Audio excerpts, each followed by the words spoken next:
الجيل ده نفسي بكره الجزائريين يتنكدوا ان شاء الله ان هذا الغرور والصلف الجزائري والاستفزاز والمباهاة بالقوة والاخر مضايقني جدا.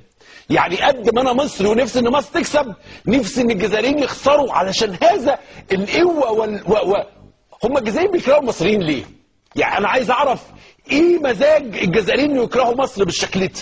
هم ناسيين ان احنا وصلنا كاس العالم ده على يعني من خلالهم قبل كده، وممكن نصل ايضا من خلالهم، وحد عارف. ما عشان كده بقول لك ده تحدي بكره يا رب يا قادر يا كريم تعمل حاجه جامده، او يكسبوها 1-0 بالزور، يتعادلوا يا لا مش بالزور، يا حلاوه، وبالحكم وبالحاجات الاخرى اللي ممكن تتعمل، لانه الحكم ممكن جدا وكلام كتير جدا بيحصل النهارده في الجزائر. لازم بكره كلنا نبص على لا انا مضايقاني نبص على اللي ممكن يحصل. قادر ربنا يكسر هذا الغرور، وابناء الفراعنه ان شاء الله يصعدوا من خلال المنتخب الجزائري، من خلاله يعني هيقف.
عمل لنا ايه عن الجزائر ومصر؟ والله الرفاق في الجزائر حائرون يفكرون يتساءلون في جنون. هتعمل ايه يا رابح مع فرقة وراها 80 مليون؟ الرفاق خائفون مرعوبون، اصلهم بالامس كانوا واهمون يتخيلون. نعم. وان الفريق محظوظ بالوقوع في هذه المجموعه انطلاقا من انه بطل افريقيا في اخر نسختين، بينما لم يشارك منتخب الجزائر اصلا في بطوله افريقيا الاخيره، يعني ما كانش من ضمن ال 16. لما تلعب مع فريق بره بطوله افريقيا ورواندا وزامبيا، يعني كلها فرق فعلا لا تقاس بمكانه منتخب مصر الحاليه التي لا ينقصها الا الوصول لكاس العالم هذا الجيل. سياده الرئيس على موقفه اشكر الاستاذ علاء والاستاذ جمال مبارك. نعم. لا تتصور يا استاذ خيري الناس دي واقفه مع منتخب مصر من ايام 2006. لا يتركوا منتخب مصر تدريب شحن معنوي. امبارح بعد ما خلصنا لقاء الرئيس الحمد لله قعدنا انا والاستاذ علاء والاستاذ جمال، وكان معايا المهندس حسن صقر وانا ابو رينا، بنتكلم في ازاي هم عايزين يطمنوا ايه الاوراق اللي انتوا رايحين بيها وكيف في ايه. تعرفين الناس دي معظم الناس اللي حاقده على مصر دي حاقده ليه؟ لان مصر اللي علمتهم، مصر اللي اكلتهم، مصر اللي شربتهم، مصر اللي خلتهم يعرفوا ينطقوا، مصر اللي حررتهم، مصر اللي صرفت عليهم وما زالوا بيجي تعلموا لحد دلوقتي في مصر. هي دي النقطه اللي الناس فيها محروقين.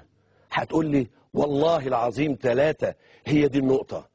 احنا اللي حررناكم واحنا اللي علمناكم واحنا اللي نضفناكم واحنا اللي خليناكم تعرفوا تلبسوا، وما زلتوا حضرتك مش عارفين تلبسوا.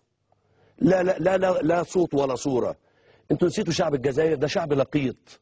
ايوه شعب لقيط اللي بيقول لك بطلع عاهرات من السجون. الجزائر في اي مباراه هتلعبها لو هيلعبوها مع تل ابيب، وبقولها من كل قلب وانا اتحمل المسؤوليه.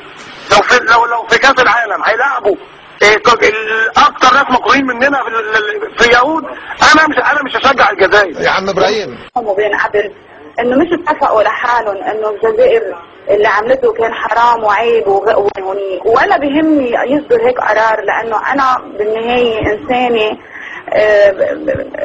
بيشرفني انه انا اكون عربية، بيشرفني غني لشعب بحب الموسيقى وبحب الناس وبحب الانسانية ويعرف يحب. الانسان اللي ما بيعرف يحب خير الانسان ما يعرف يحب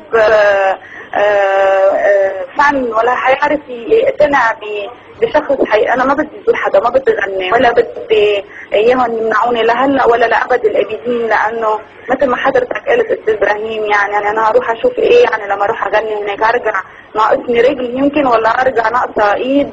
واسم لعمله نادره اسمها كره الجزائر.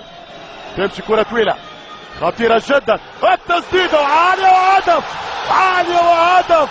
الجزائر تفتح باب التسجيل، تفتح باب التسجيل في الدقيقه 40. هدف اول الخضر. الله الله الله، في وقت الحديث عن العمله النادره كره الجزائر الخضر يسجلون 1-0 لمنتخب لفنك. هدف كان مباغت، هدف كان بضربه ممتازه. شوف فرحه الجزائريين، فرحه جمهور الخضر ولا في ام درمان. يتقدم الجزائر في الدقيقه 40 هدف ل0 من عنتر يحيى. لما تريد كي تحبك يحيى والقايم والجول، يحيى والقايم